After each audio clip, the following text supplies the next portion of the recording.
পৌনে ৪ লাখ শিক্ষক কর্মচারীর মে মাসের বেতনের প্রস্তাব মন্ত্রণালয়ে। বিস্তারিত দেখুন রিপোর্টে।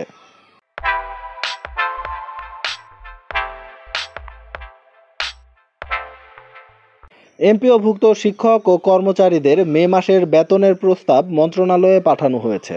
এ ধাপে মোট ৩,৭৮,৪২৪ জন শিক্ষক ও কর্মচারী রয়েছেন। এর মধ্যে স্কুলের ২,৯১,১৬১ জন ও কলেজের ৮৭,২৬৩ জন শিক্ষক কর্মচারী রয়েছেন। ২১ মে বুধবার শিক্ষা মন্ত্রণালয়ের একাধিক কর্মকর্তা দৈনিক শিক্ষা.কমকে এ তথ্য জানিয়েছেন। জানা গেছে, এমপিওভুক্ত শিক্ষকদের ঈদের উৎসব ভাতা বাড়ানোর প্রস্তাবে অনুমোদন দিয়েছে অর্থ মন্ত্রণালয়।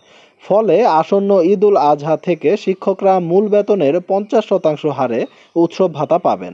তবে কর্মচারীরা আগের মতোই উৎসব ভাতা পাবেন। প্রসঙ্গত, সরকারি কর্মকর্তা ও কর্মচারীরা ইএফটির মাধ্যমে বেতন ভাতা পান। তবে বেসরকারি শিক্ষা প্রতিষ্ঠানে কর্মরত এমপিওভুক্ত শিক্ষক কর্মচারীদের বেতন ভাতা সরকারি কোষাগার থেকে ছাড় হলেও তা রাষ্ট্রায়ত্ত 4টি ব্যাংকের মাধ্যমে অ্যানালগ পদ্ধতিতে ছাড় হয়। এ টাকা তুলতে শিক্ষকদের নানা রকম ভোগান্তিতে পড়তে হতো।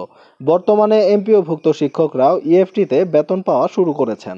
তবে অনেকেই ভোগান্তির মধ্যে পড়েছেন ইএমআইএস সেলের অস্থায়ী কর্মকর্তা ও কর্মচারীদের অবহেলা ও উপজেলা ও জেলা শিক্ষা অফিসারদের গাফিলতিতে।